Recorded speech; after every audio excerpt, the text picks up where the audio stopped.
और खबरों में आगे बढ़ेंगे। इस वक्त की बड़ी खबर आ रही है, आपको बता दें कि बिजनेसमैन राहुल कुमार को बीजेपी में शामिल हुए हैं। बड़ी खबर आपको बता रहे, बिजनेसमैन राहुल कुमार बीजेपी में शामिल हो गए हैं। टीएमसी के नेताओं के बाद अब बिजनेसमैन भी बीजेपी में हुए हैं शामिल। क्या बंगाल की जनता का टीएमसी से हो रहा है मोहभंग?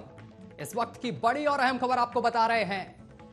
डिप्टी सीएम केशव प्रसाद मौर्य की मौजूदगी में शपथ ली है। साथ ही आपको बताते चले कि बीजेपी प्रवक्ता विमल सिंह भी इस दौरान वहां पर मौजूद रहे हैं।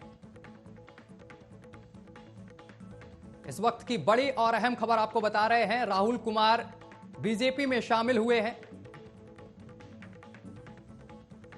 इस वक्त की बड़ी और अहम खबर आपको बता रहे हैं, टीएमसी के नेताओं के बाद बिजनेसमैन भी शामिल हुए हैं बीजेपी में। बीजेपी का दामन थामा है राहुल कुमार ने। साथ ही आपको बता दें कि इससे पहले कई टीएमसी के नेताओं ने टीएमसी का दामन छोड़कर बीजेपी के दामन को थामा और अब बिजनेसमैन यानी कि राहुल कुमार भी बीजेपी में शामिल हुए हैं।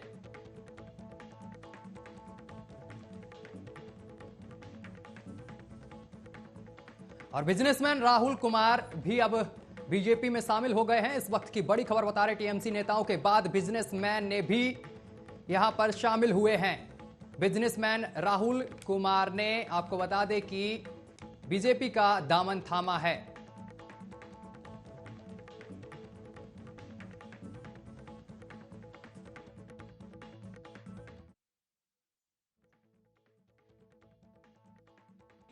शामिल हुए हैं। इस दौरान वो भी वहां पर मौजूद थे, बीजेपी प्रवक्ता हैं, और इस दौरान डिप्टी सीएम की मौजूदगी में उन्होंने शपथ ली है राहुल कुमार ने, जो कि बिजनेसमैन हैं। अब टीएमसी के नेताओं के बाद बिजनेसमैन भी आपको बता दें कि शामिल हो रहे हैं। बीजेपी का दामन थामा है। इस वक्त की बड़ी और अहम खबर आपको बता रहे हैं।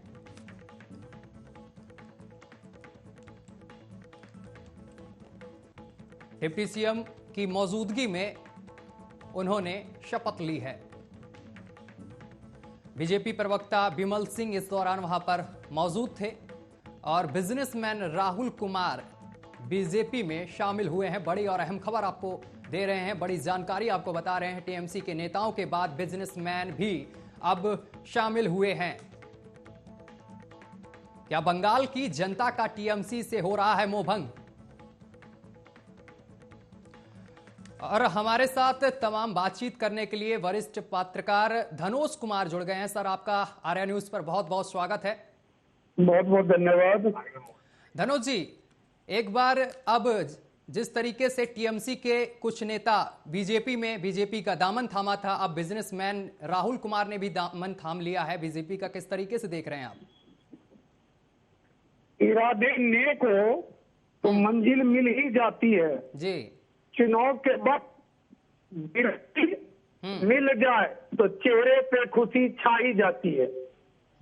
देखिए, इसको विमल सिंह जो है एक बहुत ही यंग युवा प्रवक्ता है जी। और उनका जो दिल है नेक है, साफ है, पवित्र है।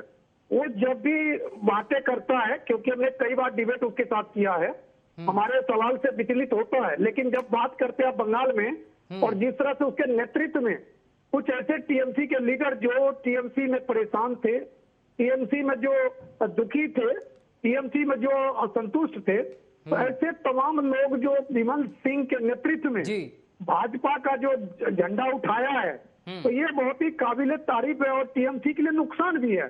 क्योंकि देखिए, जब घर का कोई भी सदस्य घर छोड़कर जाता है तो घर जो है सुना सुना लगता ही है। बिल्कुल बिल्कुल तो सर। टीएमसी के जो ये जितने भी व्यापारी वर्ग हैं, व्यापारी प्रकोष्ठ के लीडर, व्यापारी प्रकोष्ठ के समर्थक, या मान लीजिए जो व्यापारी लोग हैं, कहीं ना कहीं टीएमसी को आप इसमें एक नुकसान के तौर पर भी देख सकते हैं कि वहाँ जितने भी जो समर्थक आज विमल सिंह के नेतृत्व में भाजपा का झंडा थामा है, तो कहीं ना कहीं जो उनको नुकसान है, इसमें कहते हुए कोई गुरेज नहीं है कि इनको नुकसान है और बीजेपी को इस मैटर में बढ़त मिलेगा, क्योंकि यह एक संदेश जाता है कि देखो भाई, व्यापारी वर्ग के लोग भी टीएमसी का साथ छोड़ने लगा, तो कहीं ना कहीं तीसरे चरण की मतदान हो गई है। और जिसमें एक बात हमेशा देश के प्रधानमंत्री भी कहते हैं 2 मई ममता गई, और ये भी कहते हैं कि नंदीग्राम से ममता हार रही है, और आखिरी चरण में वो दूसरे सीट विधानसभा सीट को वो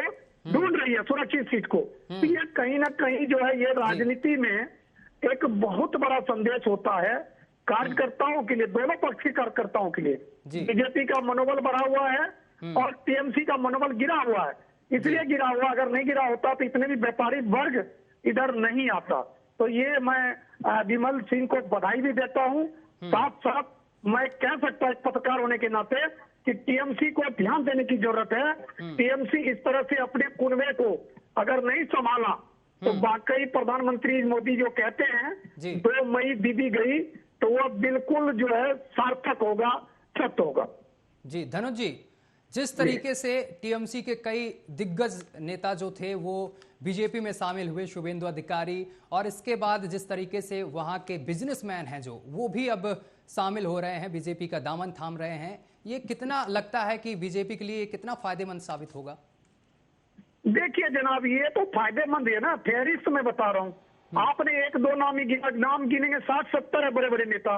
पहले सबसे पहले मुकुल राय, जो कि मुकुल राय राइट हैंड हुआ करता था ममता दीदी का, मुकुल राय के ऊपर कई इल्जाम लगे। उस टाइम देखिए, जब हमारे घर के किसी सदस्य के ऊपर इल्जाम लगेगा और मैं उस सदस्य के साथ खड़ा। धनुष जी, आप हमारे साथ बने रहिए, हमारे साथ राहुल जी खुद ही लाइव जुड़ गए हैं। सर, आपका बहुत बहुत स्वागत है आरा न्यूज पर। हाँ नमस्कार, आपके दर्शक, हमारे दर्शकों को सबको हमारी तरफ से नमस्कार। सर, आपने बीजेपी का दामन थामा है, कैसे देखते हैं, क्या कहेंगे? जी देखिए, जैसा कि सभी जानते हैं कि हमारे माननीय प्रधानमंत्री जो हैं वो विकास की राजनीति करते हैं जी, और बंगाल में जो है वो विकास की राजनीति पिछले दशकों से नहीं हुई। पहले यहाँ पे लेफ्ट की सरकार हुआ करती थी, तो जब तृणमूल कांग्रेस जब नई मतलब जब जीत के आई तो हम भी उनके कैडर थे और बहुत ही उत्साह से स्वागत किया था दीदी का कि अब विकास होगा, बंगाल में विकास होगा, बंगाल में रोजगार होगा, हम व्यापारियों के लिए काम बढ़ेगा जी। तो देखते देखते 5 साल बीत गए, तो लगा कि भाई 5 ही साल हुए अभी, और 5 साल शायद कुछ काम हो, लेकिन ऐसा कुछ हुआ नहीं। हालात बद से बदतर होते गए और यहाँ तक कि ये नौबत आ गई कि या तो भाई आप यहाँ से बोरिया बिस्तर लपेट के या तो बाहर निकल जाएं, और नहीं तो जो है यहाँ पे चुपचाप बैठे रहे और इनका जुल्म रहें। तो इसीलिए मैं मोदी जी की जो भी नीतियां हैं भारतीय जनता पार्टी की, उससे प्रेरित होकर के मैं भारतीय जनता पार्टी का दामन मैंने थामा। सर, बीजेपी के लिए आपने जैसे दामन थामा है, तो किस तरीके से अब आगे की क्या कुछ रणनीति रहेगी, कैसे आप काम करेंगे? देखिए, रणनीति तो बात ऐसा है, रणनीति की बात ऐसी है कि हमारे जो व्यापारी भाई हैं जी, उनके लिए हमको काम करना है। आज जो यहाँ से चले गए हैं, अब 2 मई को देख लीजिएगा, हमारी सरकार आ रही है उन बहुमत से, उनको भी हम वापस लाएंगे। और बंगाल को जैसा कि कहा जाता था कि बंगाल सोनार बांग्ला, तो सच का जो सोनार बांग्ला है वो बीजेपी युग में आपको दिखेगा। यहाँ बीजेपी की सरकार आते ही काम बहुत होगा। जैसा कि आप देख रहे हैं कि आज भारतीय जनता पार्टी की सरकार आते ही, मोदी जी के आते ही विश्व भर में भारत का दर्जा ऊंचा हुआ है। वैसे ही बंगाल को जिस चीज का बंगाल हकदार है, जो कि बंगाल को नहीं मिल रही है, वो भारतीय जनता पार्टी की सरकार आने के बाद उसे निश्चित तौर पर मिलेगी। राहुल जी, जिस तरीके से पार्टी ज्वाइन की है, अब क्या लगता है कि जो व्यापारी वर्ग है उस पर कितना प्रभाव पड़ेगा इस चीज को लेकर? देखिए, व्यापारी वर्ग का बात ऐसी है साहब यहाँ पे कि लोग यहाँ पे, हर इंसान के यहाँ पे जो भी व्यापारी हैं, सबके मन में एक डर का माहौल पैदा हुआ है। क्योंकि यहाँ पे क्या है कि अगर आप टीएमसी करते हैं तो आप यहाँ पे ठीक है, और अगर आप टीएमसी को नहीं मानते हैं, किसी और पार्टी को मानते हैं, और खास करके भारतीय जनता पार्टी को अगर मानते हैं, तो वो आपके दुश्मन बन जाएंगे। जी, राहुल जी आप हमारे साथ बने रहिए, हमारे साथ धनुष जी वरिष्ठ पत्रकार भी हैं। सर जी, राहुल जी भी हमारे साथ हैं, क्या लगता है बीजेपी में जिस तरीके से अब बिजनेसमैन शामिल हो रहे हैं, इससे पहले टीएमसी के कई नेता शामिल हुए, तो क्या लगता है कितना परिवर्तन आएगा बंगाल में? देखिए, परिवर्तन का तो बीजेपी के सर्वे सर्वा सुपरस्टार देश के प्रधानमंत्री ने कहा ही है कि वहां जो है 200 प्लस की बातें करते बीजेपी, जी। आज मैं राहुल जी को सुन रहा था, देखिए क्या राहुल जी के साथ और भी लोग आने वाले हैं, इनसे सवाल आप जरूर कीजिएगा, क्योंकि क्या और भी कुछ लोग आने वाले हैं। देखने वाली बात यह है कि टीएमसी से लोग एक एक करके बीजेपी में जुड़ते जा रहा, तो यह भी एक बहुत बड़ी संदेश है भाजपा के अच्छाई के लिए और टीएमसी के बुराई के लिए। अगर टीएमसी अपने कुनबे को नहीं देखिए, कहते हैं बेटा नालायक हो या लायक हो, बेटा बेटा ही कहलाता। अग्नि देने का काम अगर मान लीजिए किसी का इकलौता बेटा है और बेटा नालायक भी है, तब भी सामाजिक दृष्टिकोण से, धार्मिक दृष्टिकोण से मरने के बाद अग्नि वही देता है, मुखाग्नि वही देता है। तो ये जब बेटा ही नहीं रहेगा तो मुखाग्नि कौन देगा? तो सबसे पहली बात है, जिस तरह से सोच रही कि हम अकेले चुनाव जीत जाएंगे, तो अकेले ये इतिहास गवाह है, अकेले चुनाव कोई नहीं जीतता। चुनाव जीतता है कार्यकर्ताओं से, चुनाव जीतता है पार्टी अधिकारियों से, चुनाव जीता जाता मान सम्मान देकर, मान सम्मान लेकर। अगर आप अपने कार्यकर्ताओं का मान सम्मान करेंगे, मान सम्मान देंगे, तो स्वतः है कि आपकी जीत बरकरार रहेगी। अगर आपका कार्यकर्ता भाग रहा है, आपका कार्यकर्ता अगर मान लीजिए आपको कोस रहा है और आप उस टाइम भी उसकी जो असंतुष्ट है उसको आप संतुष्ट नहीं कर पा रहे, तो उनके लिए विकल्प क्या पड़ता? बीजेपी पड़ता। तो कहीं न कहीं एक बात सच्चाई है कि बीजेपी जो दावा ठोक रही है कि बंगाल में परिवर्तन है, ठीक है, और ममता बनर्जी ने दिया खेला हो गए, तो यही खेला हो रहा है। खेला मतलब कि उनके एक एक करके व्यापारी वर्ग, एक एक करके नेता, एक एक करके कार्यकर्ता, एक एक महिला, सब जो है भाजपा का दामन थामते जा रहा है। तो इसका मतलब है कि उनकी जड़ें हिलती जा रही है और पत्ते, देखिए पेड़ सूख जाएगा अगर पत्ते सारे झड़ जाएंगे। तो इसलिए ममता बनर्जी को अपना टीएमसी वाले पेड़ के तमाम पत्ते उनको संभाल के रखना पड़ेगा, उनको देखना पड़ेगा। अगर वो ये सोचती है कि 2, 4, 5, 10 आदमी के जाने के बाद, ठीक है, तो ये मधुमक्खी का छत्ता है, ठीक है, वो खुद को रानी मधुमक्खी समझती, तो ऐसा हो नहीं सकता, क्योंकि वो कहती मैं शेर नहीं हूँ। तो मुझ जैसे पत्रकार इस बात का आकलन जरूर करता है कि ममता बनर्जी को इस बात का खास ख्याल रखना है कि उनका कोई कार्यकर्ता चुनाव के टाइम में ना रूठे ना टूटे। अगर कार्यकर्ता रूठ रहा है, टूट रहा है, तो समझ लीजिए उसकी कमर भी टूट रही है।